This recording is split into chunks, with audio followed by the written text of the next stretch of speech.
Shh. Calm down. The show is about to start. Reese on the radio. Turn it up. Turn it up loud. Turn it up loud. It's like a dream come true. Turn on your radio. Reese is on the radio. Yo, let's get it.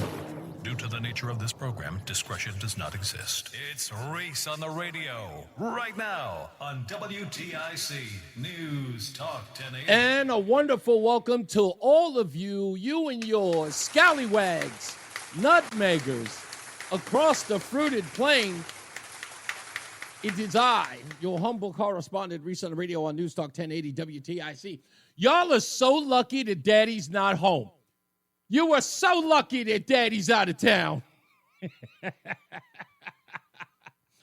There's so many people in the conservative sphere, especially MAGA folks, have been saying that. They referred to Donald Trump as Daddy. I find that hilarious and a little off-putting for me. Just hearing somebody saying that is like, Daddy's home. I was like, okay, all right. I don't go that far. But it's interesting that while all of this stuff about Joe Biden is unfolding, Donald Trump is overseas in the Middle East. God, could you imagine if he were here?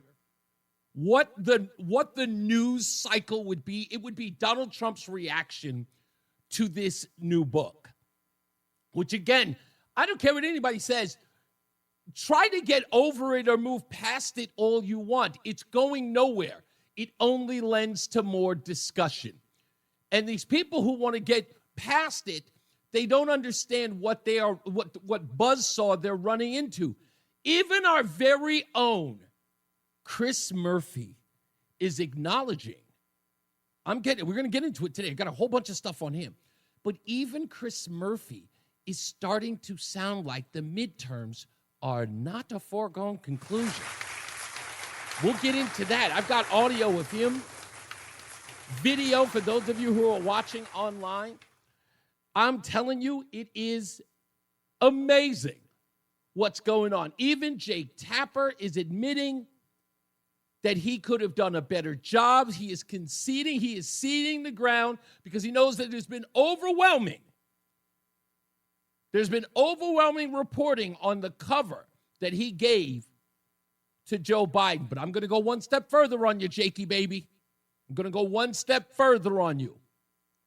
And I'm definitely going to go one step further on liberals who listen to this very program and this very network. I'm also going to be playing audio for the newsrooms across the fruited plain because this is important as well. You guys spent 7-8 years lying about certain things. We'll get to that. Pay very close attention. We're not going to miss a beat. Not today. So I hope that you're all prepared for that. But I promise you an opening monologue, and I want to get to this a little bit because I thought it was interesting. And I don't know why it's happening, but I have an idea. Let me just put it that way. And it is, I'd like to ask a question to Democrats, to liberals, to progressives. If you are old enough to remember John F. Kennedy, if you were alive during that time, I'd like to talk to you and the generations after you who are progressives and Democrats and leftists. You built this country too, didn't you? Didn't you have a stake in the country that exists today? You played a role. You did.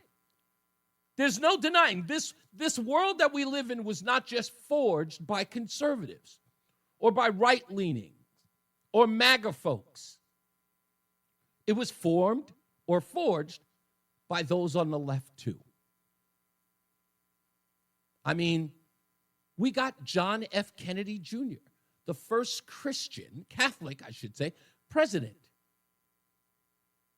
He was the left's champion.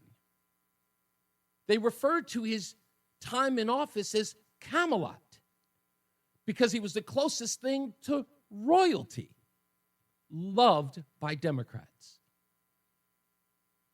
Remember, ask not what your country can do for you, but what you could do for your country. The beginning stages of the civil rights movement, LBJ, Lyndon Baines Johnson, forcing that N-word bill down the throats of Americans. Remember? That's what he called it. To ensure that African Americans would be voting Democrat for 200 years. Your party got us civil rights. Your party got us the end of segregation, didn't it? That's what you tell everybody, even though your party filibustered it and fought back in, but you played some role in that. Now, sure, we lost LBJ and we had to deal with Nixon, and Nixon, his resigning was pretty much forged by people on the left, holding the powerful accountable. That's how you got rid of Nixon. That was your folks doing that. You did that. They gave us a Gerald Ford, but you know, that's another story. But after Gerald Ford, you gave us Jimmy Carter, peanut farmer. Now, I'm not going to lie, all things went to hell. Gas prices, gas shortages, hostage situations in Iran. You know, it didn't matter. But guess what, Democrats? After the debacle that was Jimmy Carter, you joined the Reagan Revolution. Overwhelming numbers of Democrats voted for Ronald Reagan, the Gipper. And you did it twice. You believed in it so much, you even voted for Herbert Walker Jr. Well, Herbert Walker, not Jr., but Herbert Walker. You gave us Herbert Walker, didn't you? And he turned out to be a failure. And sure enough, you found the guy who's the governor, a governor who played saxophone. Sure, he liked a few hefty broads, but whatever. But he played the saxophone on Arsenio Hall. And he had a very, very forceful and ambitious wife named Hillary. You gave us 8 years of Bill Clinton. And due to his debacle, you ended up getting Newt Gingrich as Speaker of the House. But guess what? We got the contract with America. Bill Clinton, he ended up being a moderate. But you still consider him one of the greatest to ever do it. One of the greatest Democrats. You guys were bringing him out of the crypt whenever you could. Of course, that led to the very contested election of George W. Bush against Al Gore, but it was razor thin. You fought. You scrambled. You lost. And 9 months into George W. Bush's presidency, you stood shoulder to shoulder with us after the events of September 11th. One of the most unified times in our history. You built that, Democrats. You did. And you should always remember that. That America you built. A united America. I remember it. I was there. You gave us the first black president. I say second, but many of you think the first. You gave us Barack Hussein Obama. Even after the war on terror, you elected a guy with a middle name like Hussein. Oh, come on, applaud yourselves again.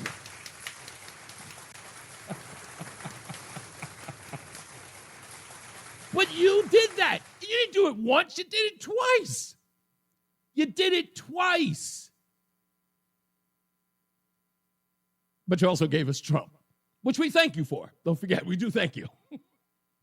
We appreciate it. Kudos. Don't forget, people forget in 2016, many of you left Obama, would not vote for Hillary Clinton, and you voted for Donald Trump. So it was another time you came together with Americans to vote for our future. You did that. You played a huge role in where we are today. You built this. You built this America. It's not something you need to take responsibility for. It's something you need to celebrate.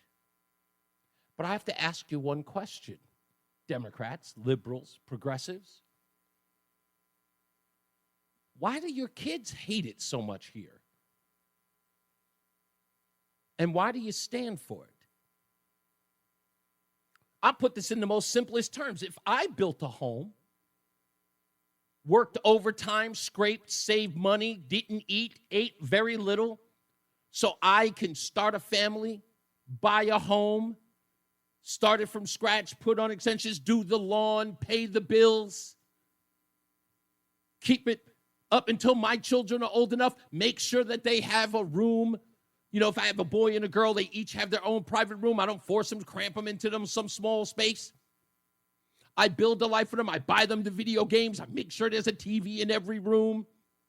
Everybody's fed well. Why would I build all of that for my child to then look at what I built for them and say that it sucks? And if they did, why would I sit idly by and tell them or act like I had nothing to do with the building of the home? I didn't have anything to do with it. I'm sorry that your room sucks, but that ain't on me.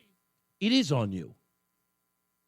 Your kids hate this country, and you have not even asked yourself why.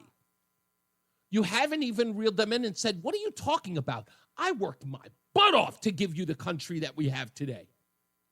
I voted for this guy. I campaigned for this guy. I even gave money and endorsed this individual. The country that we have has winners and losers, and sometimes we win, and then you lay out all the wins, and sometimes we lose, and we lay out all the losses. But we tell them that in order to keep anything in this world, we have to fight for it. We have to scrape for it. We have to work for it. And here it is. Your kids are running all over the country, screaming and hollering, breaking things, disenfranchising others, attacking them verbally and physically, and destroying the very world that you built for them. And you haven't once thought about grabbing them by the collar and saying, what the hell are you doing? This is not how you fight for this country. You get engaged, you don't scream, you don't holler, you don't torch things. You don't hurt people. Not one of you has ever stood up to say that. Instead, what you've done is you've exacerbated this. You've run around. Now, I don't mind that you go and you protest Tesla. I don't care if you stand up in City Hall. All of that is exactly what you're supposed to do. But when your kids are out there destroying things like the Summer of Love in 2020, where people's private businesses are being destroyed, where people are being murdered in the streets, and you don't grab those kids by the collar and tell them, what are you doing? I built this for you. It ain't perfect, but it's our home. I can't understand why none of you have decided to stand up for it. You're just absentee parents.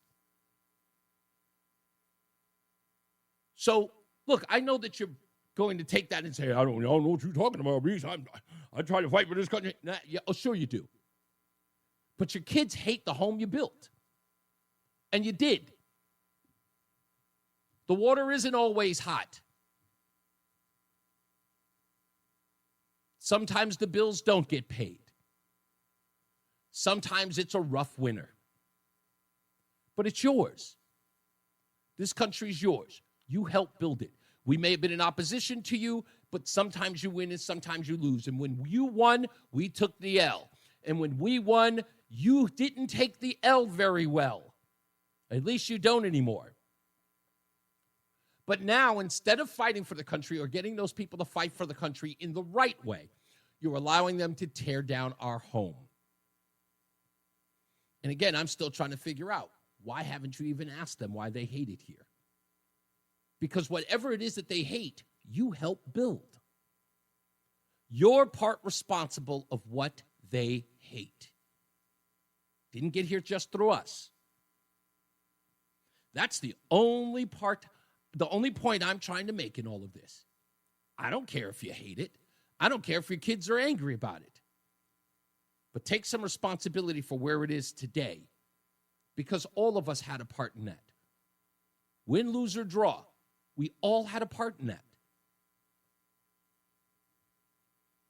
Lori says, I say encourage them to leave. I don't know if they can. I don't know if they can. I know they live to complain, though. That much I know. So that's all I have to say about that. When we come back, let me break down a couple of things we're going to talk about. Stupidest thing I have read today. Apparently, 55-year-old men do not know how to post on social media. We've got a great example of that knucklehead in the 4:30 break, so we'll get to that. Also, Jake Tapper having a reflection of what he didn't do when it came to covering Biden. But I have a counter to that, and it has everything to do with Charlottesville and Jake Tapper and CNN. We'll get to that as well.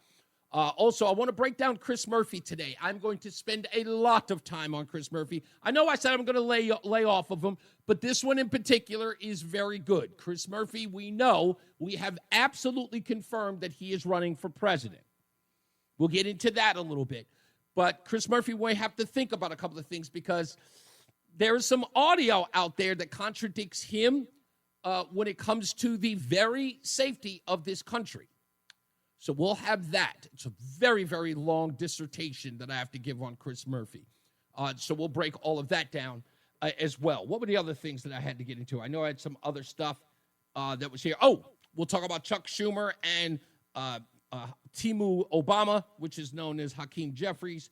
We'll get into him. Oh, this one is my favorite. I don't have enough time for this one, do I? Yeah, we'll do this when we come back. This one's good. Just after the debate between Joe Biden and Donald Trump in July of 2024, Christopher Wray, the head of the FBI at the time, was at a congressional hearing where Democrats had finally decided enough was enough, and they were publicly saying that Joe Biden was unfit to remain not only the commander-in-chief, but should suspend his campaign. Former Florida Congressman Matt Gaetz and Christopher Wray had an exchange that many of you saw, but might not remember. It is key to this whole thing about the original Sin book by Jake Tapper. It is the most important part and the most important element to all of this. It's not about who covered it up. It is not about who didn't say this and who did say that. It's not about that. It's about who was making decisions. And the former head of the FBI in this exchange, when you hear it yourself, you will be asking the same thing. Wait a minute. We were at risk. And what's more important, people died as a result of his cognitive decline. We'll break all of that down when we return. So stick around for it. More news, more views than you can shake a stick at. It's Reese on the radio on NewsTalk 1080 WTIC. Reese on the radio, making sense of the news. Yeah, even when it makes no sense at all. Now on WTIC, News Talk 1080. All right, we got a lot of stuff to go through today. So bear with me because it is content heavy on Reese on the radio this Wednesday as we break down all of this stuff. In the 4 o'clock hour, we'll get to the Chris Murphy stuff because that is, in and of itself, I can see myself 1, 2, 3, 4, 5, 6. Yeah, so 6, 7 actual sound bites related to Chris Murphy. We'll get to that in a second. So let me start this off with this, with the Matt Gaetz, Christopher Wray exchange. Now, remember, this is Christopher Wray giving an assessment of where we are as a country as far as national security is concerned. And this is after the assassination attempt on Donald Trump that happened on July 13th, and clearly just after the debate with Joe Biden and Donald Trump, where now there are plenty of officials and Democrats coming out. In fact, in this particular exchange, Matt Gaetz even mentions Adam Schiff, who at the time expressed concern about Joe Biden's cognitive decline and his ability to continue to serve. So many people were very vocal at this point. And Matt Gaetz was talking to the FBI director, Chris Wray, who was there to talk about threat assessment, how many dangers we were dealing with, like Hamas coming through our southern border, our porous southern border. Listen to this exchange, because even here, Christopher Wray, former FBI director, will not admit that he is not answering to the commander-in-chief or the vice president, for that matter. So when did you notice his decline? In my interactions, in my role, all my interactions with the current president have been completely professional. Right, but I mean the cognitive decline. I'm not saying he treated you unprofessionally, just maybe not picking things up as quickly as he used to. Again, I don't meet with him very often, but what you're describing is not something that I've observed during my interactions with him. I mean, we've had it observed so often that the ranking member and Mr. Schiff on this committee have said that he could no longer continue as a candidate. And so, since you're the FBI director, I was just sort of wondering, like, who's running the country? Like if something bad happened, you'd have to go brief President Biden about it right now? God forbid? And on any number of occasions, I have briefed the president, and as I said, those briefings have all been uneventful and unremarkable. Well, I can imagine them being uneventful. But in the work where the vice president's also present, like you say, there's like more than half the time there's these briefings, she's there too? I don't know if I said more than half the time. Certainly, there have been times where she's been present. There have been other times where she hasn't. I take you at your word when you say this is the most complicated threat environment you've ever observed over a long career in law enforcement. And I'm just kind of wondering, with this assassination attempt, with the invasion at our border, with all the Hamas that have been let in that you've talked about and briefed about, like, is Biden up to it? And if he's not up to it, and you're a guy who's been regularly briefing him, like, who's been in on this conspiracy to hide the real Joe Biden from all of us for years? It never occurred to you that this guy wasn't up to it in all these briefings you did? As I said, my briefings with the president have all been completely fine. Were they between I briefed, 10 a.m. and he's 4 asked p.m.? questions. There hasn't been anything of note in the area that you're talking about. Yeah, did you ever have to brief him before 10 a.m. or after 4 p.m.? We hear those are as good hours. I've certainly times that I have briefed have included outside those hours. You hear the uncomfortable in Christopher Wray? Do you hear that? Because he knows the jig is up. He is trying demonstrably hard to not express what the facts are. Everyone is towing the line. The man who's in charge of our national security as the FBI director knows he's not reporting to the commander-in-chief at all. No one is. No one is. And he can't answer any one of these simple questions because the jig is up. Everyone knows it's up. Here's the rest of it. Right. I think the American people want to know how we got to this point with someone who's so diminished his own party has basically put him out to pasture. And since you had close proximity and the vice president had close proximity, I'm just kind of wondering if you were being straight with all of us about how things were going with him. I guess we'll have to figure that out. You can count on me to be straight with you, sir. Could we? From what we know now, was Christopher Wray being straight with us? So when you hear everyone else talking about move on, nothing to see here, they think it's as simple as some gossip column about somebody sitting at a board meeting or sitting at some company as the CEO falling asleep, during the quarterlies. This was the guy that was in charge of the thing. All of it. National security threats, putting people in harm's way, our military, the nuclear codes. He wasn't making those decisions. We know that now. It's irrefutable.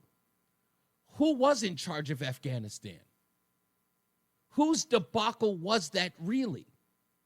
Remember when I jokingly said that Joe Biden couldn't remember the name of his his Secretary of Defense, Lloyd Austin, when Lloyd Austin on New Year's Day was incapacitated, he was in a self-induced coma. He was in a hospital-induced coma. And never once did Joe Biden say, hey, where's that big black guy that runs defense? Never once. John Kirby was the only person who was front and center to talk about Lloyd Austin's disappearance. Not even the president of the United States, his boss, addressed it. Find me one audio soundbite, one video soundbite where anyone asked the former president, where was Lloyd Austin? Did you have any discussions with him? I remember the one. It was when he was overseas, and he barely addressed it. But John Kirby did most of the response. But they didn't even, he didn't even, and we knew that. Lloyd Austin didn't even call Joe Biden. Take a wild guess why. Because it wouldn't have mattered. The National Security Advisor, Jake Sullivan, he's part of the cabinet. Biden referred to him as Steve. He didn't even know Jake Sullivan's name. He called him Steve. You thought it was insulting when he couldn't remember who George Clooney was. He couldn't remember the National Security Advisor's name. The guy he appointed to the role. Or maybe not. That's what we're dealing with here. Here's Jake Tapper reflecting. After all the criticism he received yesterday, now he's saying, oh, maybe I could have done better. I think some of the criticism is fair, to be honest, of me. Certainly, I'm not going to speak for anybody else. But knowing then what I know now, I look back at my coverage during the Biden years, and I did cover some of these issues, but not enough. I look back on it with humility. What we learned through our reporting is that starting in around 2019, 2020, there were two Bidens. There was a Biden that was perfectly workable, serviceable, seemed fine, and then there was a non-functioning one. Did you hear that? Between 2019 and 2020, the election, there were two kinds of Bidens, Jake Tapper says. There was a Biden that was perfectly workable, serviceable, seemed fine, and then there was a non-functioning one that couldn't come up with names of top aides, that would lose his train of thought to an alarming degree. And that non-functioning Biden reared his head increasingly over and over. It really seemed to exacerbate and get much worse in 2023, 2024. And what Alex Thompson and I were able to uncover through this reporting, almost all with just Democratic insiders and operatives, and almost all of which only happened after the election. Now remember, he makes it a key point to say, if not all of them, were Democrats. Many, if not all of them, were Democrats, which again means that they're credible. You can't call it bipartisan because I got Democrats to tell me. Because they wouldn't be candid until after the election. What we learned stunned us, shocked us. And look, while it was very important, and I'm not dismissing the coverage of Biden tripping on stage or falling off his bike, that was obviously indicative of something serious that was going on. I think what we learned about the non-functioning Biden rearing his head increasingly, not being able to come up with the name of George Clooney, not being able to come up with the name of top aides in the White House, I think that really reveals something even more significant, something even more disturbing about a president that was not what we, the American people, should expect and be able to demand, which is somebody who is there with it 24/7. Now, again, Jake Tapper, it would all matter. It would all matter if there wasn't one thing lingering. And that thing that's lingering is the fact that he bent over backwards to malign Donald Trump while he spent his career castigating anybody who questioned Joe Biden's decline. Just to give you a backdrop of that. Do we have time? Yes. Here is Jake Tapper covering one story about Donald Trump with the contrast of the facts. You have it? Okay, I'm being told we have it. Thank you. Run it, please. Excuse me, to protest. Excuse me, they didn't put themselves down as you, and you had some very bad people in that group. But you also had people that were very fine people on both sides. That was President Trump saying that very fine people were marching alongside neo-Nazis and skinheads and white supremacists. I've condemned neo-Nazis. I've condemned many different groups, but not all of those people were neo-Nazis, believe me. Not all of those people were white supremacists. And you had people, and I'm not talking about the neo-Nazis and the white nationalists, because they should be condemned totally. But you had many people in that group other than neo-Nazis and white nationalists, okay? This is a president who said there were, quote, very fine people on both sides in a Charlottesville neo-Nazi Klan march in Charlottesville, and his infamous reference to very fine people. There were, quote, very fine people on both sides of that Charlottesville, Virginia march. And candidate Trump, I tried to get him 3 times to condemn David Duke. He wouldn't do it. Well, you've got David Duke just joined, a bigot, a racist, a problem. I mean, this is not exactly the people you want in your party. A lot of people think that he has a soft spot in his heart for, or at least won't condemn, white supremacists. As I said on Saturday, we condemn in the strongest possible terms this egregious display of hatred, bigotry, and violence. It has no place in America.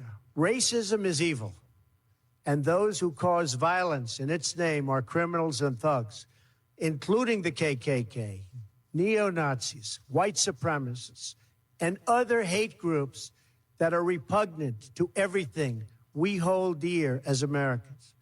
We are a nation founded on the truth that all of us are created equal. And there's this big effort by Trump supporters to pretend that the president didn't say what he said, to call this all a hoax. And you had people, and I'm not talking about the neo-Nazis and the white nationalists, because they should be condemned totally. But you had many people in that group other than neo-Nazis and white nationalists, okay? And that's the reason why Jake Tapper has no credibility in all of this. He exacerbated a lie. He said it on his network several times on several shows, and other people repeated it. It took Snopes 7 years to take down the claim, or to at least reverse the claim that it was true that Donald Trump had said that, and Jake Tapper knows it. So as much as he may try to pretend, I'm down the middle, the evidence is there. We got more coverage on this when we return. Stick around. More news, more views when we return. It's Reese on the radio on NewsTalk 1080 WTIC. It's Reese on the radio. Ask your doctor if common sense is right for you. On NewsTalk 1080 WTIC. Forgot about that. Next hour, folks, we're going to be talking about this this Chris Murphy thing when it comes to, I guess, this interview he did with Nicole Wallace on MSNBC. There's a whole bunch of other stuff that's involved in it, but Chris Murphy said something I thought was just very odd and bizarre to say, and I think that he's admitting that Democrats may have shot their shot very early, and he is sending out a warning about the 2026 midterms. He even goes so far as to bring up Donald Trump's polling numbers, that even if Donald Trump's polling numbers are in the low 30s, Democrats still may not have a shot. Well, I have a strong understanding of why that is. And I think that he's acknowledging this. Well, and we'll break it all down because there's so much audio clips on it that sort of that play a role in that. Primarily because of these. These 2 clips that I'm about to play for you are exactly why Democrats have a problem in the next 2 years, if not 4 years. Chuck Schumer on CNN asked about Jake Tapper's book, because remember, he's their colleague. So they have to talk about his book because I'm sure he got a great advance. And it's a great news cycle for them. People will listen to CNN because of this book. Here is Chuck Schumer. You sat next to Biden in the Oval Office February 27th 2024, just a handful of months before the president took that debate stage. And it was later reported that you and other Democratic leaders were talking before the debate about having a plan. You and Hakeem Jeffries, Nancy Pelosi, Barack Obama. I understand you later denied that that ever happened. But I am curious, I'm interested to know whether the man that you saw sitting there on that couch on that day, you were in there, you saw him up close and personal. Did you really not have any idea that he was not fit to serve a second term? Casey, we're looking forward. We have the largest Medicaid cut in front of us. We have the whole federal you're government facing all at of this risk. because you lost a presidential election. And Look, is that not Joe Biden's responsibility for deciding to run again? We're looking forward. That's it? That's it. And that will be their undoing. He's looking forward. We're not going to go back. We're not going to rehash this. We don't even think we owe an answer to the American people. We're looking forward. We lied to you. Get over it. And that's why people are saying, it's not even about circling the wagons. They are getting ready to lose a lot in 2026. This book, and if there's another one, who knows, but this book is going to do a lot of damage to Democrats overall. We'll talk about it a little more. Hakeem Jeffries, same response. We'll talk about that on the other side when we return. All right, let's get our first check of the weather and traffic this hour with Mark Christopher and Jason Caterina. Mark Christopher's in the BPS Traffic Center. How we doing, sir? Oh, no, you got Tom O'Hanlon. My bad, Tom O'Hanlon. I forgot. I know better. It's Reese on the radio. And don't say we didn't warn you on News Talk 1080 WTIC. And we're back, and we'll get into the stupidest thing that I read today.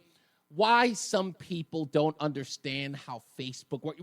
If I remember this correctly, there used to be something on Facebook that used to ask you the question about whether or not you want to post this. I know I haven't seen it lately, but maybe I've been very constructive on Facebook. Because I remember a time, like I was back and forth with a friend, and we were writing really mean stuff, like we guys do. We'll be texting each other back and forth, and we'll be, ribbing each other in a cruel manner. But if we do it on Facebook, Facebook will say something like, do you really want to send this? They had that added feature onto it. It was just like, this seems very, fight-wordy. Are you sure you want to? I wish that they would bring that element back. But only if you are 50 and older. For certain people, because some people, you know how grandma or grandpa can just say whatever comes up. They shoot from the hip, it's saying, they say whatever they want. It reminds me of that Saturday Night Live skit about the senior, Alexa Silver. If you've never seen it, you got to check it out yourself. It's Alexa Silver, which is supposed to be the Alexa device for elderly people. And at the end, there's this old guy who says, Alexa, play black jazz. And Alexa goes, playing jazz. There just needs to be one of those things where you just, just for the elderly, social media, once you put your age and your date of birth in, social media knows, okay, this person may say some things that are highly insensitive. And sort of put some guardrails on there. See, Nana, times have changed. Do you really want to say this about your granddaughter's baby? I don't think so. Just none of those things. So we have a pure example of that coming up involving a Trumbull council member, a Trumbull council member.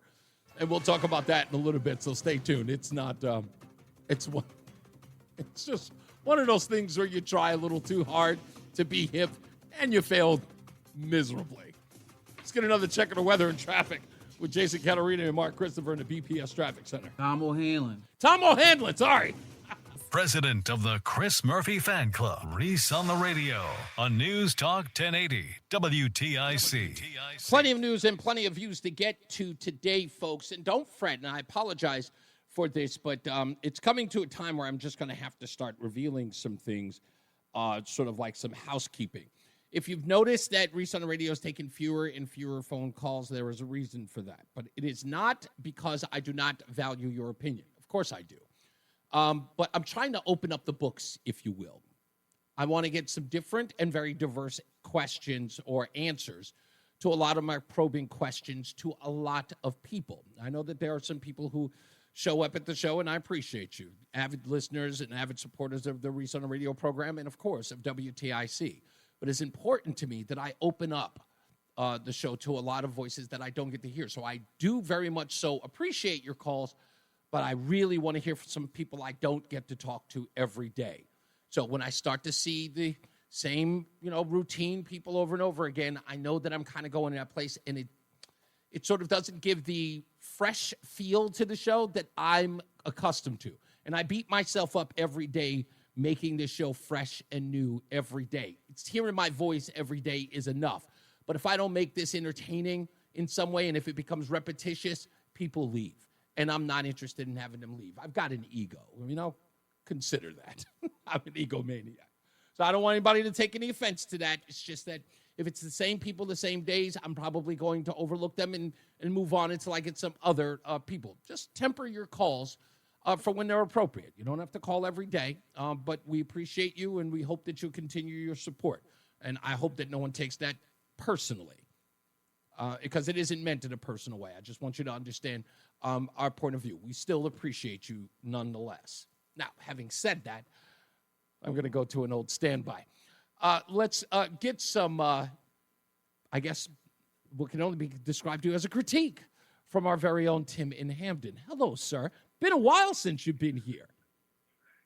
Yes, absolutely. And I commend you for the fact that, I don't want to hear the same callers saying the same thing day in, day out and everything like that. I'm a devotee of talk radio. But sure. If you're going to be talking about Chris Murphy and the Cole Wallace interview where he's talking about the possibility of not having free and fair elections.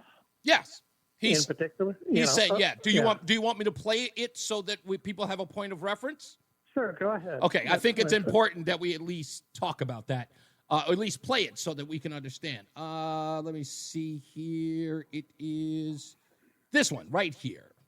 How urgent is the moment? You know what I believe, Nicole. I believe that there's no guarantee that we are going to have a free and fair election in 2026. I think he's trying to rig our democracy, to destroy dissent, to cripple the political opposition, so that even if his approval ratings are in the 30s in the fall of next year, there isn't the ability for his opposition to muster a real campaign. So I think we've got to act with tremendous urgency, and we have to make the corruption and the destruction of democracy the number one issue. Okay, so you think that Chris Murphy has a fair point here. You think that what Donald Trump is doing is going to prevent us from having a free and fair election in the midterm. Do you agree with him? I don't want to assume. It's a very strong possibility. Okay. This particular radio station, was one that put out, for the last Trump effort, if the election was stolen, you had caller after caller, for weeks and weeks and weeks, the election was stolen, to the point where January 6th occurred. Was that new though? Was that new? What? Was that new? People saying that the election was stolen. Was that new? Had that never been done anywhere in the history of our elections? I don't think it has. If with the exception of maybe the 1960 election, which was the 2000 Nixon versus Kennedy, the 2000 election 2000 in Florida, the election, the Florida situation. You'll forget that Gore won the popular vote overwhelmingly. It was like 300 some disputes. Yeah, and you know what? And you know what? Congratulations to him for winning the popular vote. But it's the Electoral College that actually gets you to win. But nonetheless, it was also suggested. It was Tim, we have to be honest here, and I know you're honest, right? it was ballyhooed about that Jeb Bush was the governor at the time of Florida, and he was making the Secretary of State in Florida. I can't even remember her name, but I feel like her name was Catherine or something like that. She was the election administrator. Yeah. She was but she was the Secretary of State for the state. That's what I mean. Yeah. She was the Secretary of State, and I remember her because she was in the news all over the place. And she was being accused of what's the name? She was being accused of putting her thumb on the scale. They even went so far as to say that was the case with the Supreme Court. It was like, how dare the Supreme Court actually decide an election? They said it could decide it could decide on whether or not a woman can abort her child. It could decide on whether or not gay marriage is legal. But how dare they choose an election or vote in an election? I have no idea. You know how you recount. Ballots is one thing, but in particular after. Yeah, but so we have come to the determination that it is not unheard of for American citizens to express their free speech rights and contest an election and believe that it was stolen. See, your problem is, hold on, here's what your problem is. See, you're saying that someone's free speech, if it leads to something, it's no longer free speech. But I can make that same argument in Ferguson. Because someone's free speech said, hands up, don't shoot, was an actual truth. And that so-called truth led to the burning down of Ferguson, Missouri, where billions of dollars were in people's property was destroyed. But you never once called that an insurrection. You never once said that those person's free speech. All right, let me put out my point of view here. When you have the President of the United States, you have talk radio all across this country. And every, whack job on, on Wednesdays radio, and all on Whack Job Wednesday, putting out conspiracy theories, and you have people. But so what? No, Tim, you're arguing something. Listen, no. You're arguing against something that is a constitutional right. You have a constitutional right to be as much of a whack job as you want. So stop arguing something you cannot prevent. No. It's a dumb argument. Wait. It's a non-starter, Tim. Let's argue. Let's nip that in the bud. It's a non-starter to say that you have a problem with someone's constitutional right to free speech, even if you disagree with what they have to say. It doesn't matter whether or not it led to the events of January 6th or not. Because again, I can make the same argument for hands up, don't shoot. Right? Because it still led to what? It led to a riot that led to death. Now that you filibustered, now let me put forth, the counter argument. There's a difference between a president whose own cabinet, his own attorney general, and 22 courts said the election was not stolen, and someone for his own ego using the power of the presidency to say you must show up January 6th, and a lot of them showed up with military gear and everything else. Okay, before you go anywhere else, let me answer. No, I want to address one thing at a time, Tim. I want to address one thing at a time. You said that judges now are sacrosanct, right? So a judge says that there was... No, I said 22... Who cares whether or not there were 22? I don't care if there were 4 million judges. The point is... They were appointed by it doesn't matter who they were appointed by. It doesn't mean that because they were appointed by Donald Trump that they don't have fault. They don't make mistakes, or they don't have some fault to them. 22-0. It doesn't matter. 22-0. No. Again, I get what your argument is. It's a fundamental one that actually has holes in it. Here's my argument, and it's real simple. We have had plenty of cases where judges have made rulings that you don't agree with, that you got mad. Because remember, the Supreme Court also overturned Roe v. Wade, and the left lost its mind. And in one breath, they told us, we must respect the judiciary until they don't do what they're told. Remember? So please stop giving me an argument that it already falls flat, because when it doesn't go your way, they are completely to be dismissed. So please stop making an argument it's an argument that you always dismiss when things don't go your way. And your party will dismiss when it doesn't go your way. I don't always dismiss it.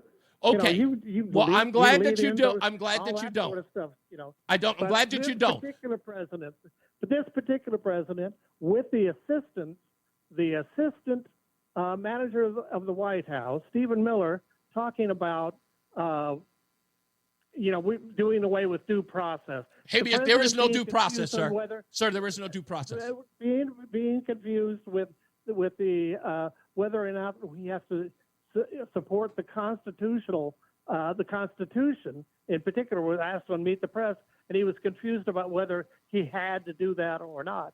Yeah, there's a lot of things and stuff that myself and stand by, average sir. people. Can you stand by for a second, please? Can you stand by, Okay. please? Can you stand by for a second? Sure. I'd like to read something to you. Former President Bill Clinton signed a 1996 law establishing expedited removal, a fast-track deportation that allows for deportations without going before an immigration judge.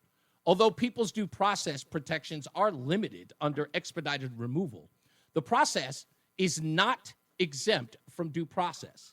All non-citizens in the U.S. have due process rights regardless of their legal status and how they entered the country.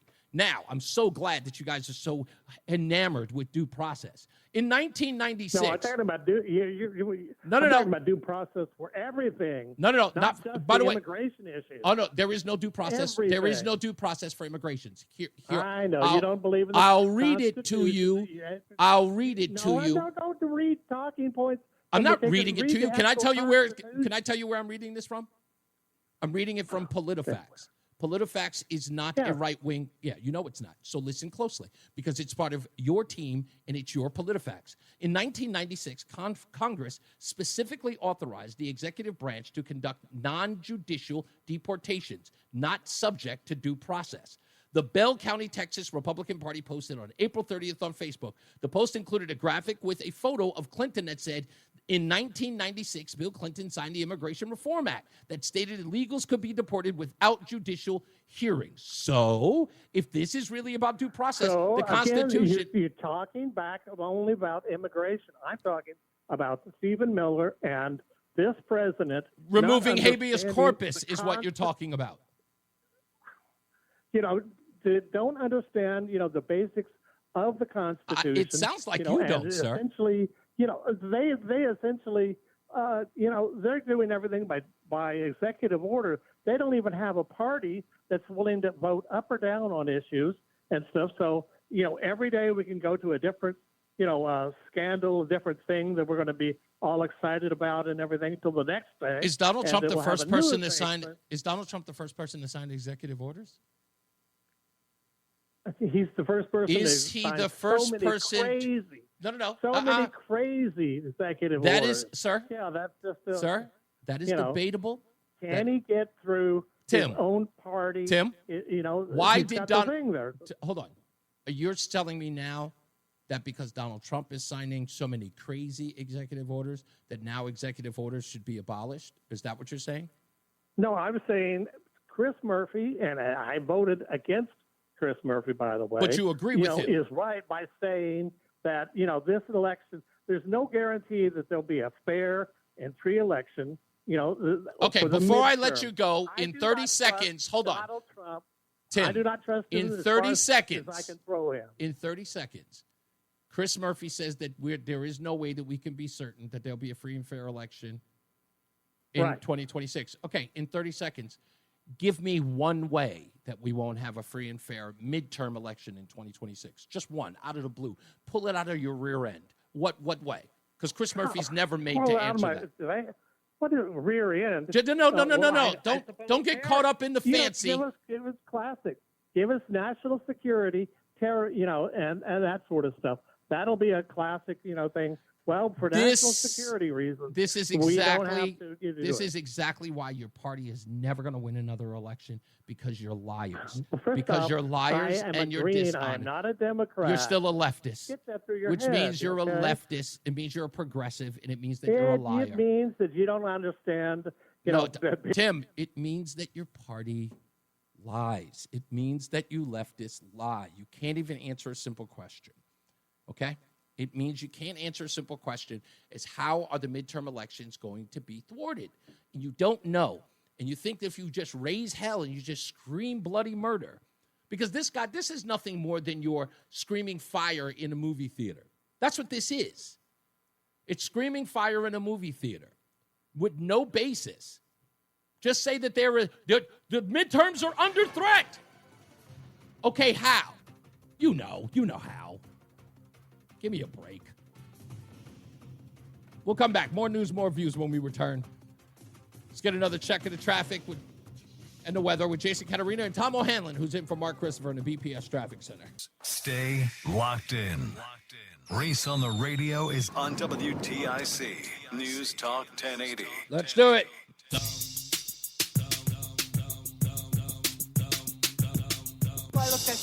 Yes, you do. Stupid as can be. This could very well be the stupidest person on the face of the earth. Stupidest thing I read today comes out of Trumbull, Connecticut. Democrat Town Council member Kevin Shively, or Shively? Is it Shively or Shively? It's got to be Shively. Has resigned after Democrats and Republicans condemned his Facebook post as anti-Semitic. Shively's post on May 7th said, "I'm going to say something that many may find incendiary." Okay, rule of thumb. If it may be incendiary to say it, don't post it. He went on, "Jewish supremacy is exactly equal to white supremacy." 2 days later, following a meeting with town Democratic leadership, including First Selectman Vicky Tesoro, he announced his immediate resignation after 8 years on the council. Quote, "My administration remains committed to upholding the integrity of public service and that our words and actions at all times must reflect the values of our diverse and welcoming community." That's what Tesoro said that in an emailed statement on Tuesday.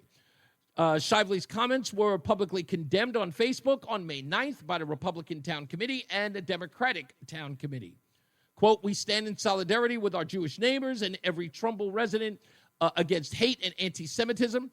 Kevin Shively is unfit to serve. We call for his immediate resignation or, at the very least, a referral to the Trumbull Ethics Commission." And, of course, he resigned. What I find interesting in all of this is that during an election, there was a question and answer that Kevin was given with a reporter. And I didn't look this up other than by accident. As I was trying to find some information on him, I was like, wow, how long has he been in office? This guy, he must be a new jack. How old is he? And in doing that, I happened to run across it. First of all, he's 55 years old. Remember what I said earlier about some people? Some people should, think before they write something at that age on social media. Well, he didn't. Donald says, talk about freedom of speech. No one says he didn't have the freedom of speech. Freedom of speech, all freedoms have consequences, my friend. The right to bear arms has consequences. Should you hold the firearm incorrectly, fire it indiscriminately.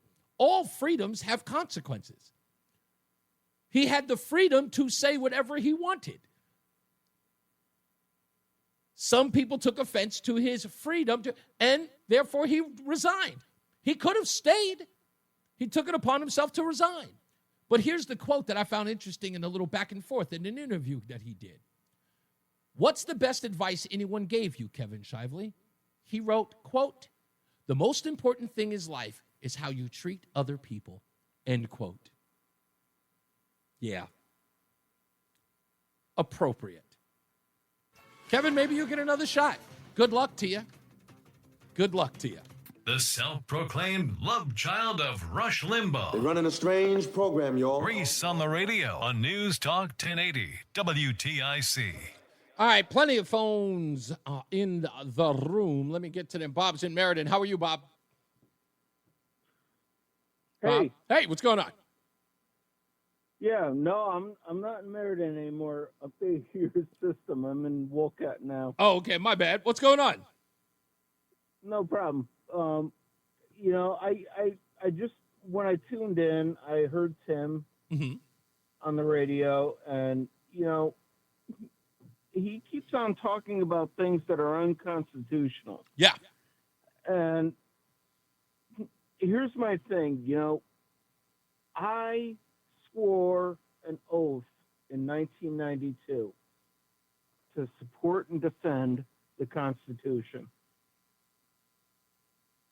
So I will defend with my blood and my life his right to say what he needs to say.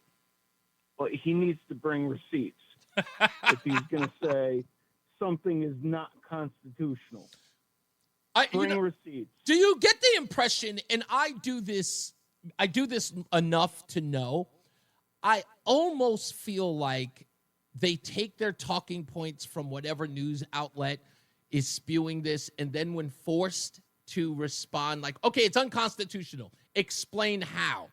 And it's always very... Go ahead, I'm sorry. They need to go back to the source. Yes. Go to the Constitution. What does the Constitution say? What does the Bill of Rights say?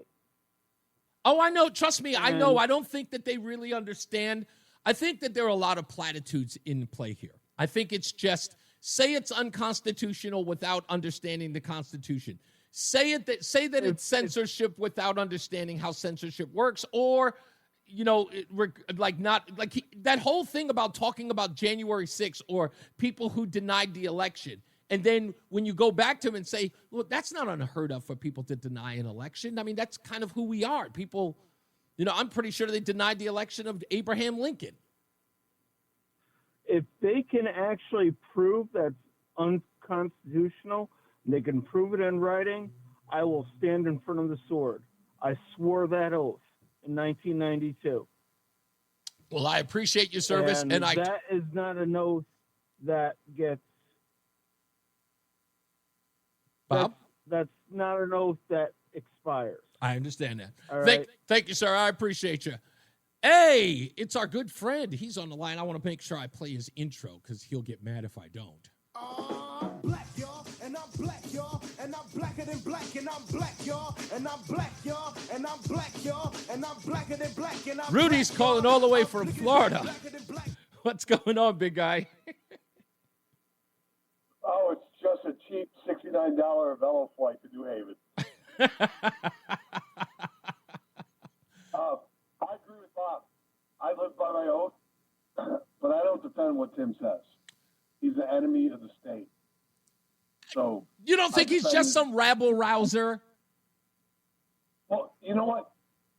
He's an idiot from the worst college in Connecticut, but I made a very expensive dinner when I got home from work tonight. Okay. And I turned the TV on, and there was nothing on. I'm waiting for Archie Bunker at 5 o'clock on my TV. Oh, no doubt. So I checked in to see what you were doing, and it was Tim calling you. Hey, I'm sorry. Your timing is awful. I'm making a bison steak, rare, that I shipped in from the Dakotas. Ooh. I made broccoli with cheddar, organic broccoli, Cabot, cheddar, Cabot, butter, cream, kimchi, and a mushroom cream sauce. All local vegetables and Cabot dairy. And I bite into the first steak, and I listened to him, and you called him a lefty. He is a lefty. He's a Democrat sympathizer. But this is why I called you. Yes. Are you sitting down? Oh, yeah, sure. You want a great laugh? A great laugh? Sure, of course. I love a great laugh. What do you got? Quote, unquote. I'm not a Democrat. I didn't vote for Chris Murphy. He said that, right? Yes, that's right. So, in 2024 election, Chris Murphy got 58% of the vote. Right. Matthew Corey got 39.7% of the vote. Correct. There was a third party at 0.9%, and then there was Tim's candidate, Justin Paglino, a doctor from New Haven, who got 0.8% of the vote. Guess what the name of the third place party was? It was Democrats won, Republicans second, a third place party. Green Party finished last, was less than a point. Guess what the name of the third place party was? What was it? You got to sit down. It was Robert Hyde with the cheaper gas and groceries party. No lie. You can go to Ballotpedia and look this up. The Green Party lost to the cheaper gas and groceries party of Connecticut. Holy moly. Lost. Holy moly. But he's a Democrat sympathizer. Yeah. He's one of the worst callers at WTIC besides Ferris. Hey, look. And I know Fred's listening. Fred needs to stop promoting Ferris get on shows because he disrespected veterans, and he burned Mark from West Hartford, who arranged. You've heard the Mark from West Hartford story, right? He fundraised and got buses and got free passes in the Mohegan Sun and gambling money and lunch paid for. And Ferris begged to be part of the staff and help the vets, and then stood him up and cost someone a seat. Wow. And Fred's out there promoting, like, give Ferris a second chance. No, you crapped all over a veteran, and it's May. Yeah. May is Veterans Month. You can bring it back up next month when it's Men in Dresses Transgender Gay Month. Get back to your bison steak. Hey, I just want to say this to you, by the way. My wife, if she's listening, she's going to be a huge fan of you because she won't let me eat anything other than bison. That's a huge deal to her. Oh, no, wait. Go like one more minute. People don't realize this, and they're killing our meat. And I love RFK. He's not doing enough. But farm-raised salmon, which is 90% of the salmon you buy in stores, comes out grayish white. They dye it. Yep. If you're not buying fish that's wild caught, don't eat it. And don't eat the beef. Bison are 1,400-pound animals that roam the prairies. And if you stuck a needle with antibiotics or steroids in them, they would kill you on the spot. They are nasty. My Army buddy worked on ranches while he went to University of Montana after we both got out. And they are dangerous animals. You can't touch them. Oh, yeah. No, I understand. My wife, like I said, my wife swears by him. I probably had bison meat twice. I had bison meat twice in my time. Salmon, more iron than beef. It's the healthiest beef you can eat. I know. Like I said, she swears by it. Thank you, Rudy. She will. She tells me right off the bat, like, twice in my life I ever had bison meat at a restaurant. And then I meet my wife, and that's the only thing. She swears by it. I'll take Rick in South Carolina. How are you, Rick? Good, Reese. It's great to hear from you. I listen to you all the time, and I like the concept of letting people call up that don't call up a lot and get on, because it gets kind of tiring listening to Tim from Hamden always bashing Donald Trump and never coming on and saying anything positive about Donald Trump. And then also you have Frank from Woodbridge, who basically talks about women and how they're not pretty women or whatever. You know what? Come on, let's grow up. Well, let's not rehash those things. What do you got otherwise, Rick? How are you? Yeah. But one thing I wanted to talk about is you see the strike going on at Pratt Whitney, and you see Mr. Blumenthal and all the politicians that are supposedly walking the line now. Yeah. Where were they 20 years ago when these jobs were being shipped out? You didn't hear anything about it then, but now all of a sudden they're always worried about protecting union workers, you know? Mm-hmm. Yeah, because remember, it is a reframing and a the rebranding of the Democrat Party.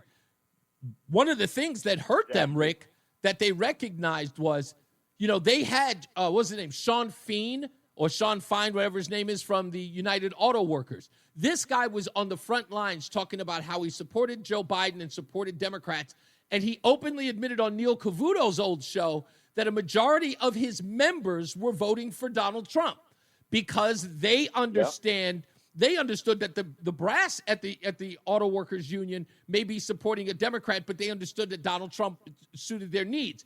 This hurt the Democrat Party "We Are for the Workers" brand. So Dick Blumenthal, again, a very, pencil neck kind of, pocket protector politician, is now trying to look like we're for the working man because he knows that they're in a desperate situation to regain that group or that constituency, and they've lost them. Yeah, exactly right. And you'll see Sean Fane now is he's talking positive about Donald Trump all of a sudden. Amazing. So he switched his platform. Come on, buddy. You know what? And I hate to say it, but most unions are for Democrats. Mm-hmm. And you know what? Maybe it's time for a change, It has been, it happened before, because you might remember this very well, Rick. In 2016, something happened that I thought was crazy. I used to be a person who talked about this all the time. I used to talk about how the public worker unions were overwhelmingly taking their dues and giving them to Democrat politicians and, funding ads for them over and over again.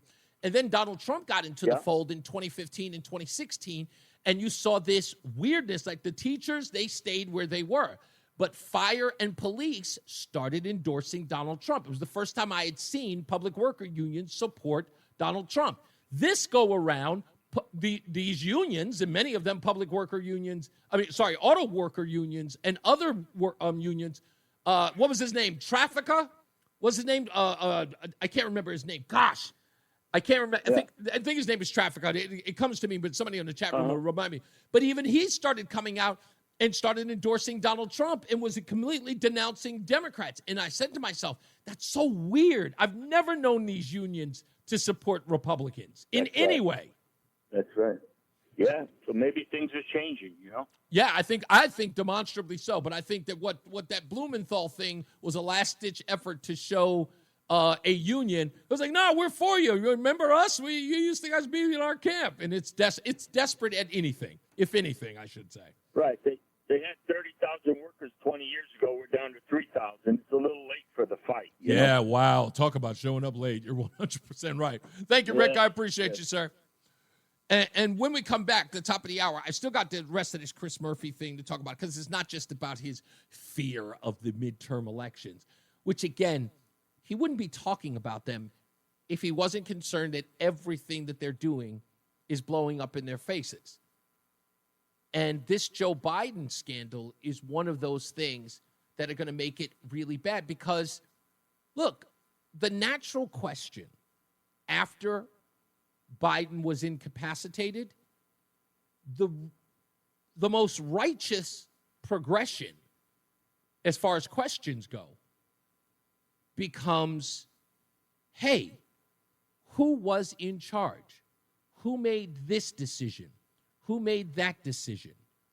When 13 service members died and many were wounded in exiting Afghanistan, who led the charge? Who led the exit? Did Joe Biden have anything to do with that? I'm sure the answer is going to be no. Opening up the border, allowing people to just flood in.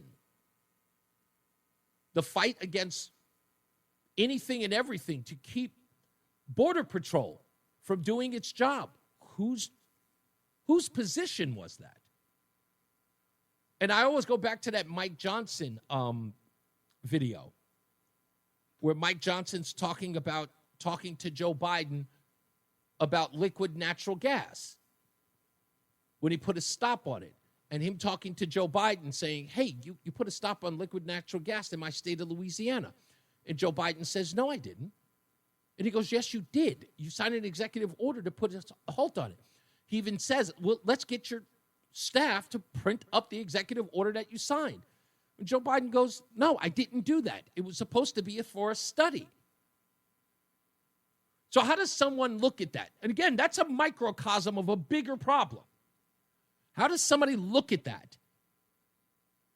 As simple as liquid natural gas. They couldn't even have that guy sign the actual document to stop the export of liquid natural gas out of Louisiana. If he couldn't even make a decision on that rudimentary, fundamental executive order, what else was he not? What dire situation was he having? In fact, Mike Johnson talks about it. He said he had very dire national security discussions that he needed to have with the president, and they were keeping him from him. And the guy didn't even know what was going on. It's something to consider. It's something, too. It has to be considered. Let's get another check of the weather and traffic with Jason Caterina and Tom O'Hanlon in for Mark Christopher in the BPS Traffic Center. The hour that packs a punch. It's Reese on the radio on WTIC News Talk 1080. Yeah, we're back. Let me play this as I was talking about earlier. I knew I had the video here somewhere, so I was looking for it as I was talking in the last break. Again, this is Mike Johnson talking to Barry Weiss, the former writer, columnist over at the New York Times. She has a new outfit now called the Free Press that she runs. And in that conversation, Mike Johnson is talking about his encounter with Joe Biden because he was trying to get a meeting with him based on national security issues that were really pressing at the time. I would love to know what it was about. But this is how he knew that Joe Biden didn't know what was going on. And I said, Mr. President, thanks for the moments. This is very important. I got some big national security things I need to talk to you about that I've heard and I think you know, and what do we do? But first, real quickly, Mr. President, can I ask you a question? I cannot answer this from my constituents in Louisiana. Sir, why did you pause LNG exports to Europe? I don't understand, liquefied natural gas is in great demand by our allies. Why would you do that? Because you understand, we just talked about Ukraine. You understand you're fueling Vladimir Putin's war machine because they got to get their gas from him, And he looks at me, stunned with this, and he said, I didn't do that. I said, now think about the gravity of that.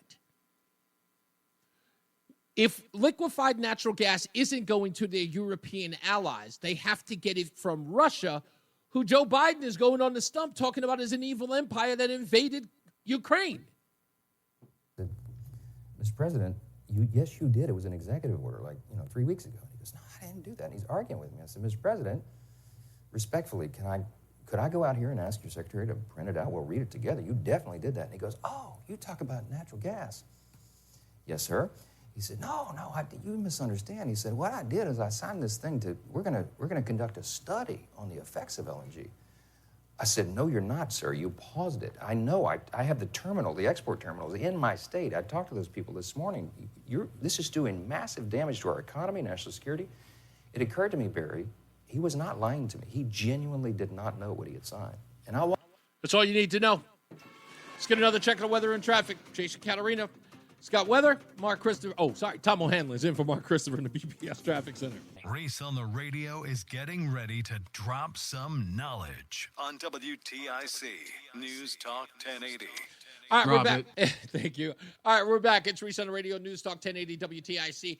Look, with all due respect, no phone calls in this break. So if you're on hold, might as well hang up because we're not doing another phone call for another half an hour. Okay? So if you want to call back, please do that. But we're not taking any other phone calls. So everybody just, with all due respect, because I got to cover this stuff, I got plenty of news and plenty of views, and we're going to go into it like I promised, and I'm an hour late on all of this. So let's get to this point about Chris Murphy, all right? It's very important. Chris Murphy is everywhere today. In fact, I've got some audio that I haven't even spliced up yet, but he was at this committee that in the hearing that had to do with HHS Secretary Robert F. Kennedy. I'll probably have that tomorrow if there's anything worth it. But according to Twitter, RFK handed Chris Murphy his tuchus in that hearing because Chris Murphy tried to play tough guy, and it did not work out. So we'll have that. But I want to play this because just recently he had Kristi Noem in front of him. I played it last week where he filibustered the entire 5 minutes that he had in speaking to Kristi Noem. And I want to play that part first because Chris Murphy's got a lot of problems, even though he wants to be president. And he should consider every one of these things when he's talking. This is Chris Murphy talking about the talking points that Kristi Noem is going to make about the decrease in illegals coming across the southern border. Now let's talk about why encounters at the southern border are down so much. This is clearly going to be your primary talking point today. You will tell us that it represents a success. But the primary reason why encounters are down is because you are brazenly violating the law every hour of every day. You are refusing to allow people showing up at the southern border to apply for asylum. I acknowledge that you don't believe that people should be able to apply for asylum, but you don't get to choose that. The White House doesn't get to choose that. The law requires you to process people who are showing up at the border and who claim asylum. Why? Because our asylum law is a bipartisan commitment, an effort to correct for our nation's unconscionable decision to deny entry to Jews to this country who are being hunted and killed by the Nazis. Our nation. So now he is equating to people at the southern border seeking asylum to Jews trying to flee Nazi Germany. So come on down, Raoul Spielberg. Chris Murphy's got an amnesty for you. Don't worry there, Consuelo Rosenberg. You're going to get in under the Chris Murphy presidency. But see, Chris Murphy, you've got a lot of problems here. You've got a lot of problems. What Chris Murphy believes that our military should be doing instead of securing our southern border, that's even crazier. Think about this. Donald Trump is overseas speaking to the Middle East to ensure peace with those nations, to revamp, if not regroup, the Abraham Accords, to stop the radical death from Islamic extremism in that region. What does Chris Murphy believe that our soldiers should be doing instead of securing the southern border? This. Yeah, I mean, what Trump did in his first term is what he's doing in his second term. He's taking military assets and he's stealing them from the defense of this nation and putting them in service of his attempt to shut down the border illegally, right? Illegally. That's important. I mean, people, when they come to this country under the statutes, are allowed to claim asylum if they're fleeing terror or torture. And they're not allowed to do that any longer because there's not just border agents there. There's lots of military members who, frankly, should be out fighting terrorist groups that exist in all parts of the world. It's not just MS-13 that presents a threat to the United States. Yeah, so he believes that we should have our young men and women in the military fighting wars in the Middle East. He knows that's a losing argument, right? He knows that actually Donald Trump is winning in that debate, right? No more foreign wars, no more blood for oil, as it were. Chris Murphy's going back to the neocon way of governance. But see, here's the interesting part, right? He doesn't want any such cover on the southern border.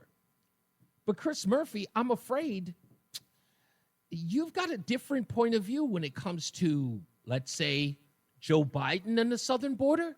First of all, Kamala Harris has always been for border security. And the fact of the matter is this campaign is going to involve a enormously important contrast between the Biden-Harris administration, which has pushed for bipartisan border security legislation that would fix the problems at the border, and Donald Trump, who killed that bipartisan deal. Today, border crossings are lower at the southwest border than they were at the end of the Trump presidency.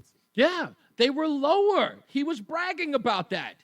He was even saying that Kamala Harris is much stronger on the border than Donald Trump. She actually is presiding over an administration that has less crossings at the southern border on a daily basis than were happening at the end of the Trump administration. Yeah. Chris Murphy was talking about lower rates of crossing at the southern border that was in effect happening during the Biden-Harris administration. But now that it's happening under the Trump administration, no, it's not real. It's fake. Chris Murphy even went on to say that Donald Trump, when it's really white, he says it's black. He's the one telling everybody that it is what it isn't. If Donald Trump says black is white or 1 + 1 = 5, the Republican Party is going to agree with him. Yeah. Here's the guy who says that if Donald Trump says this, this is that. Well, I've got a question for you, Chris Murphy. What is a woman? What is a woman? I wonder. And what's the difference between a boy and girl? Donald Trump says that it's black when it's white and 1 + 1 = 5. He can't seem to tell the truth. How about when asked something as simple as whether or not boys should play against girls in women's sports? I don't have any fear of transgender athletes participating in sports, but wait, just so you don't have any fear of it. Do you think it's if you had a daughter competing against a biological male, would you find it unfair? I don't have girls, right? So I necessarily can't, right? I can't put myself in that position. Have some empathy, right, for those of us who do, right? So would you find it unfair? I mean, I've talked to lots of parents of girls in Connecticut who do not think it's unfair and who think that the benefits that those athletes get from being part of a team is important. And now I want to tell you folks that what Chris Murphy said right there is indicative of what I've been saying about him since I got here. Okay? I'm going to give you an opportunity to listen to it again. Listen very closely to whom Chris Murphy listens to and talks to. Have some empathy, right, for those of us who do, right? So would you find it unfair? I mean, I've talked to lots of parents of girls in Connecticut who do not think it's unfair. And that's because Chris Murphy never talks to people who think otherwise. Chris Murphy has no conversations with people outside his peer group who agree with him ideologically. That's his answer in a polarizing issue. He believes it's a polarizing issue, but it's not that polarizing when it's like 80 to 90 to 20 to 10. But he doesn't talk to anybody on the field. When I talk to parents who have daughters, they don't have a problem with it. He never once mentions it that he talks to other family members who are opposed. Never has a conversation with them. Doesn't even consider it. And who think that the benefits that those athletes get from being part of a team is important, and they don't mind or feel threatened by the competition. I think everybody can come to their own conclusion, but all I'm saying is but your conclusion is the official line of liberalism right now. It's you're saying you don't. My conclusion is that I would support those athletes being able to participate in my community, right? In my community, but I would not substitute my judgment and my community's judgment for another community's judgment. He's got no interest. This guy wants to be the president of the United States. Chris Murphy, you have no shot. You're scared to death to talk to anybody who's opposed to you ideologically. You cannot have a conversation with them. You don't empathize with them. As a New York Times opinion writer had to actually goad you, if not force you, to have some compassion on the issue. When asked about it is, well, I don't have girls. It's your job to have compassion for people who do. But everything in that shows you exactly who Chris Murphy is. He doesn't care. He doesn't have time for compassion. He sees it his way, and that's it. When I talk to mothers who have daughters, they don't have a problem with it. Like I would say, and again, look at his town halls. Look at the places where he goes to have conversations. And again, speaking to Shannon Bream over at Fox News on Sunday, is not facing the opposition, is not facing any real scrutiny. Nothing against Shannon Bream, but she's a God-fearing Christian woman, and she's not incredibly adversarial. That's not her role. She is, when I say there's a person who calls balls and strikes, she makes Brett Baer look partisan. But he'll gladly go on that show. You wouldn't catch him on a Sean Hannity or a Jesse Waters, or hell, he won't even come here. Actually, I know he won't come here. But that's exactly what I'm talking about. Chris Murphy has the wrong idea on everything because he's wrong-headed on everything. And it's quite incredible to watch. It is. It just continues to open his mouth about these things. And this guy wants to be president. And this part about there's going to be no midterm because it's going to be rigged. How urgent is the moment? You know what I believe, Nicole. I believe that there's no guarantee that we are going to have a free and fair election in 2026. I think he's trying to rig our democracy, to destroy dissent, to cripple the political opposition, so that even if his approval ratings are in the 30s in the fall of next year, there isn't the ability for his opposition to muster a real campaign. How do they not have the ability to muster a real campaign against him? You're polling at 1% and you got $5 million. Was it $8 million? You're polling at 1% and you were able to fundraise at $8 million? You're everywhere. No matter where you look, if it's a leftist outfit, someone's written an article about you. What do you mean you're not going to have any opportunity to fight back politically? Now, all of a sudden, he's trying to rig that. The bottom line is what Chris Murphy is telegraphing right now. That's exactly what he's doing.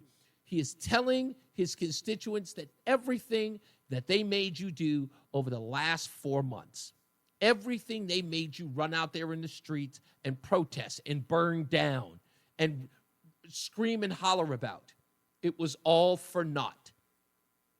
The successes just keep on coming. This whole weekend was incredible, what Donald Trump was able to do. Just go away for the weekend, and every one of these people are losing their collective minds. Daddy, come on home. Hurry up and get home. I'm sorry. It's just really embarrassing when people call him that. It's kind of sad. Yeah, he's looking for the sympathy vote, all right. That's exactly what he's doing. He's already telegraphing loss. We're going to lose.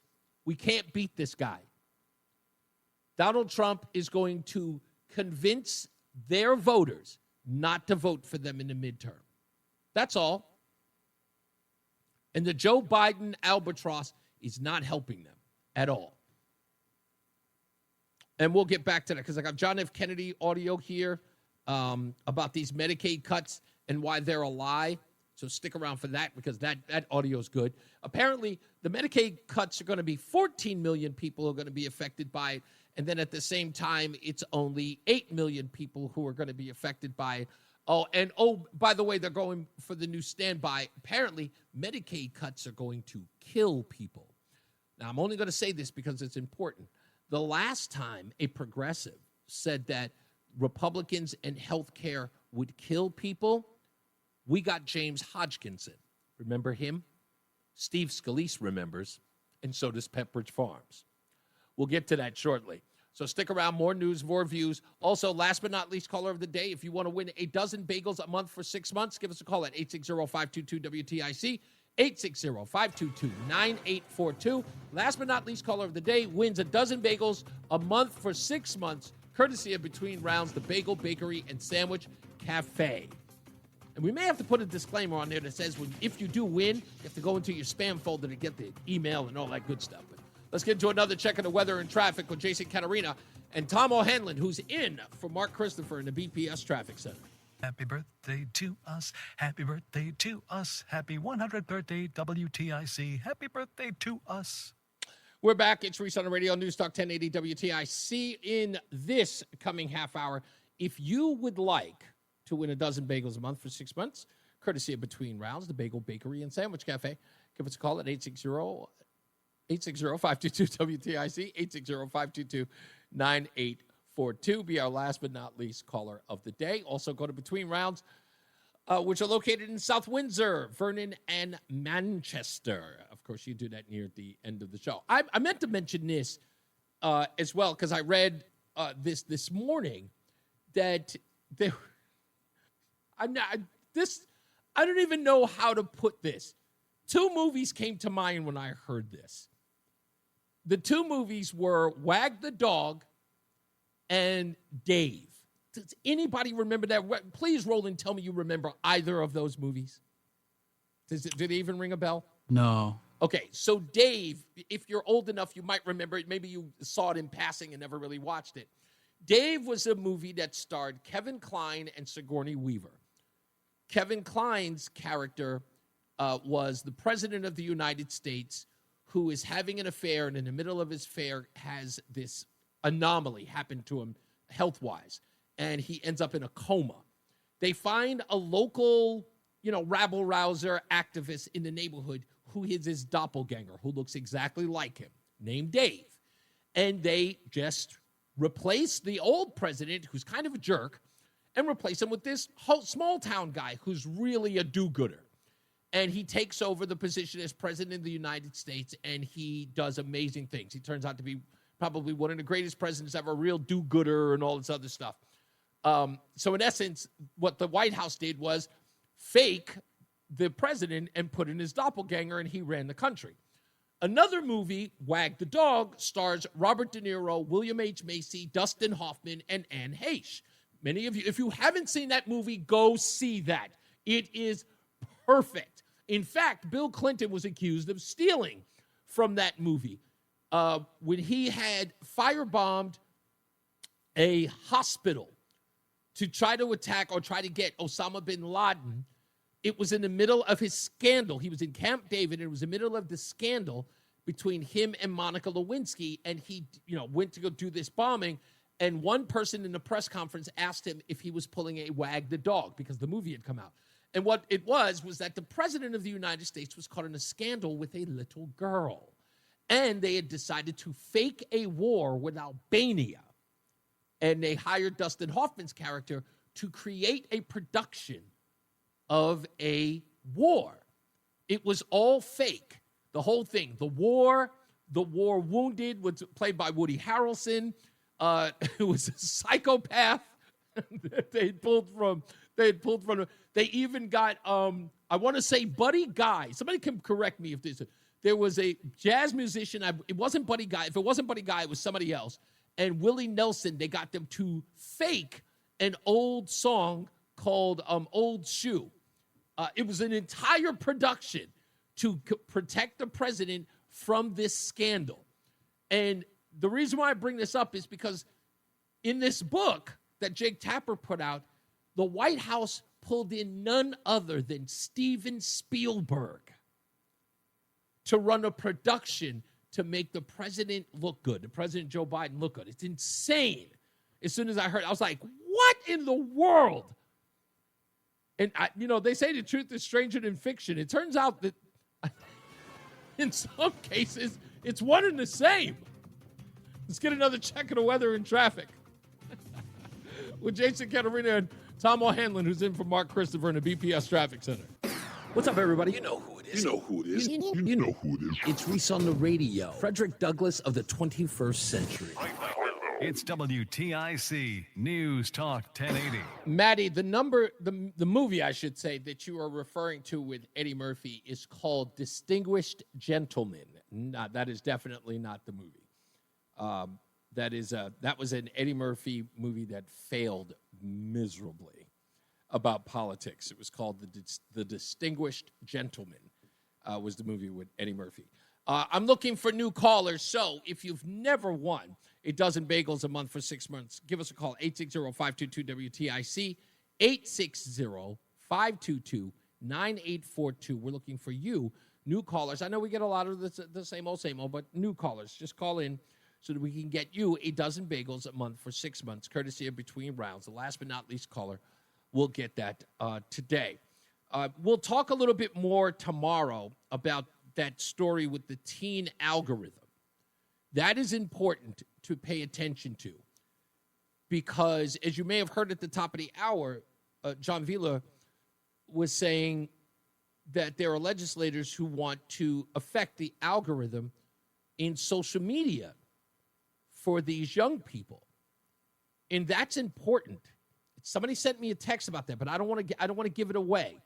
So we'll talk about that. We'll start the show with the opening monologue talking about that. And it's an interesting proposal that now people are concerned about the algorithm on these children's social media pages. It's insane.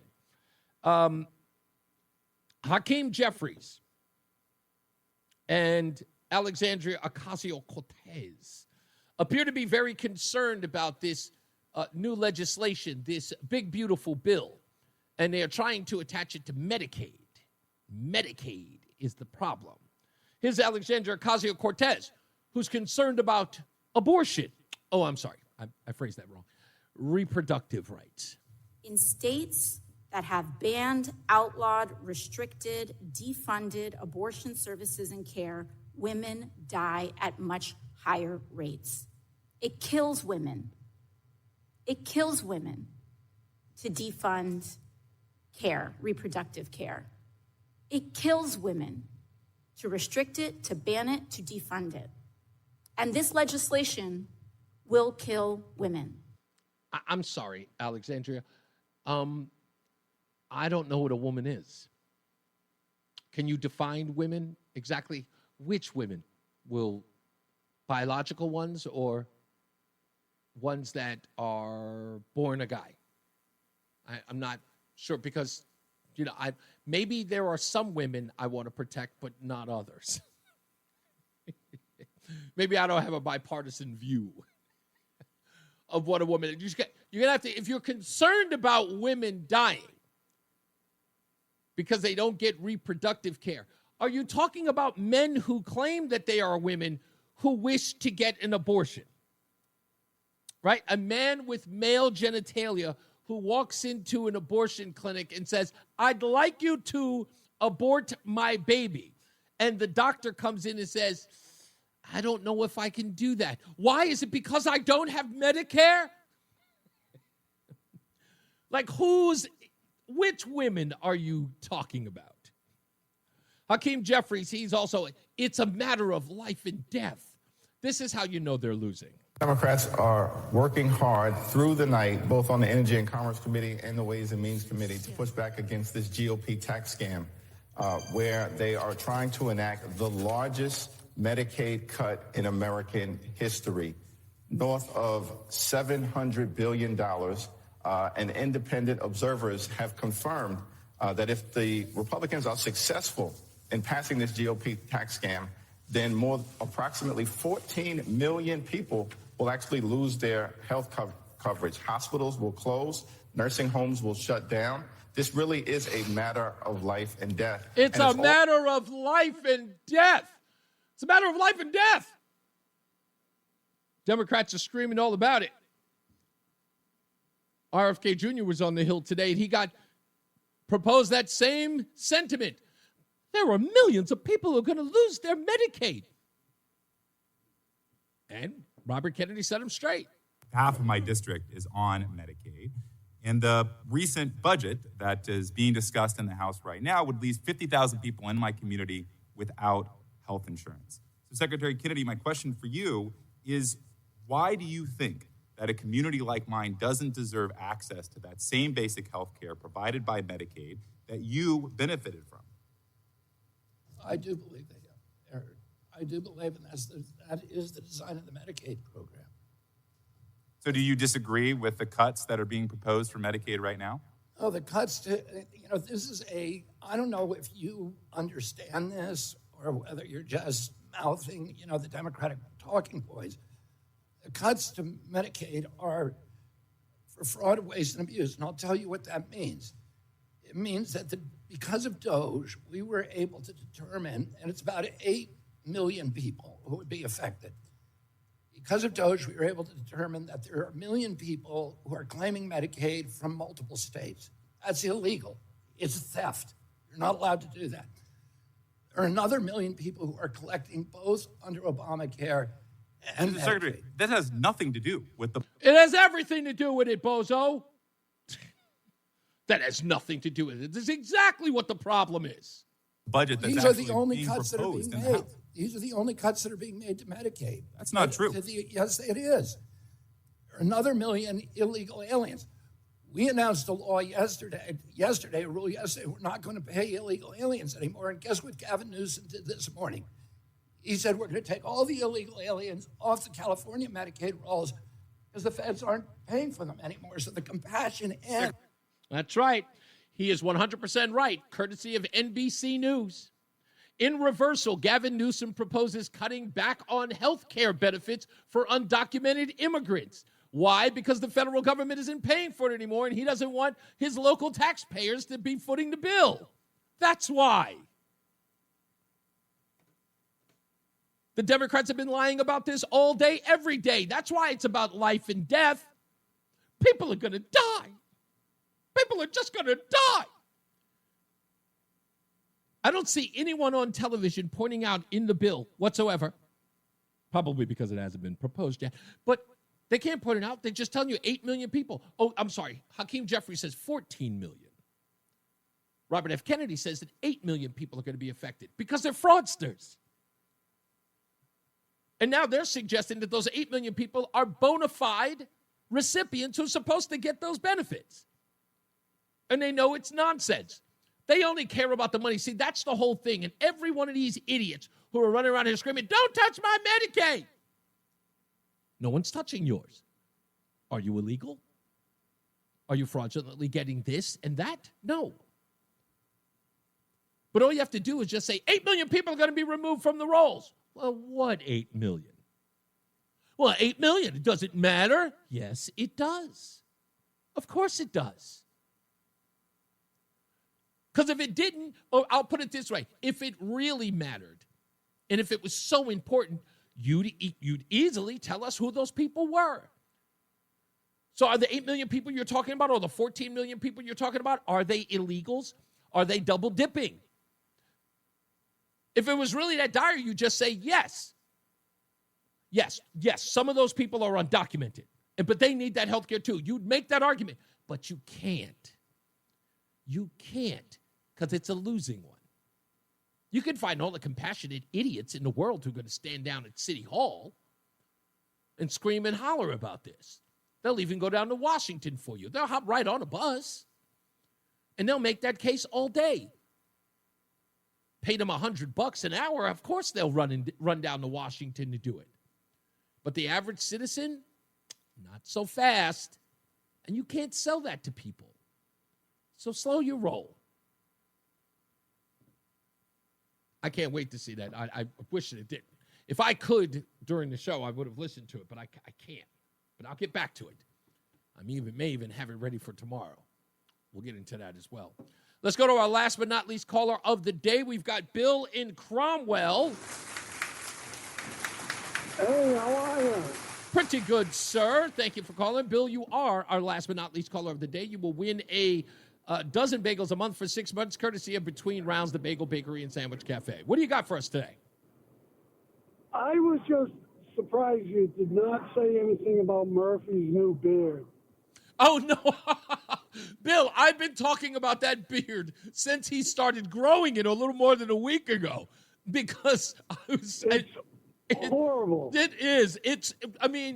What's that term? It's an attempt to look butch or to look tougher. I blame J.D. Vance because I think that there's internal polling data that says that women like J.D. Vance's beard. I think that's why he's doing it. He looks like Ted Kaczynski of the Unabomber. I don't know. Listen, it's not so much that he has the beard. It's the fact that Chris Murphy's kind of a straight-laced guy. I'm pretty sure you know that. He's always been kind of straight-laced. His beard looks a little unkept. And I wish he'd at least straighten it out. Like me, I do kind of the woolly thing, but he should line it up a little bit to make it look more presentable. Do you agree? I do. And I also, one other thing, you're way too easy on him. He's the only guy to get divorced and his net worth doubled that year. That is a good point. That is a really good point. That's true. That's what we call an anomaly in the divorce world, and I've got enough experience in that space to know. I've had 2 wives almost divorce me into bankruptcy, so I know the deal. You're 100% right. I will focus on that more in the future, Bill. Thank you, man. Let me put you on hold, and we'll get rolling and get your information after the show.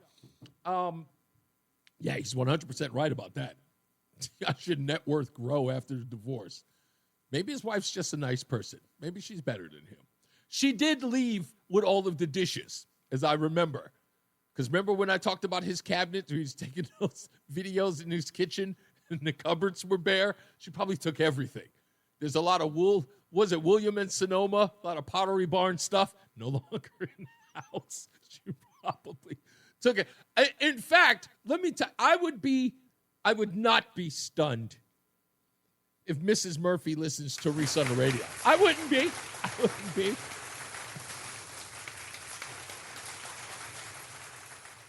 Someone probably reaches out to her. Do you hear that guy, Reese, talk about your ex-husband? I hope she's a listener. If you are, hey, listen, we're Team You. I'm just telling you that right now. So that for tomorrow's show, we'll talk about that, the algorithm. We're still trying to get a legislator here on the show about HB 7162. Doesn't look like anybody wants to come on and have a conversation about it, so I've asked for 3 days. This is my third day asking about it. I'm going to start pushing tomorrow, okay? Just so everybody knows, everyone who's on this list who is a sponsor, expect a phone call from me and expect me to ask you why you will not come on my show and have a discussion about HB 7162. And I will be asking your staffers and your communication directors whether or not you are cowards and whether or not you are not willing to face your constituents and explain to them why you are going to make them deal with this.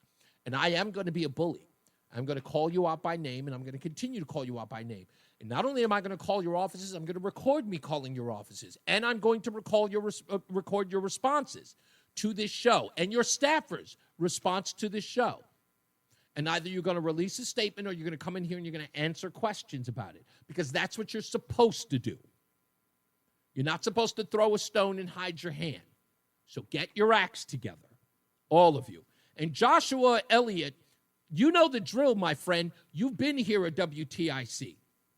Now, I know, again, and I have to keep saying this. This is not a slight on Brian. I understand. Brian makes it very clear. The show goes incredibly right after 9 o'clock in the morning.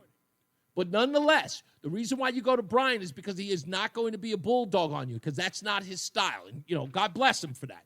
But over here, you're going to have to answer the serious questions. So stop being chumps and get on the air and have a discussion with these people. It's not about ratings, because I don't give two damns about you. You're not going to increase the ratings to this show at all. You play no role in that.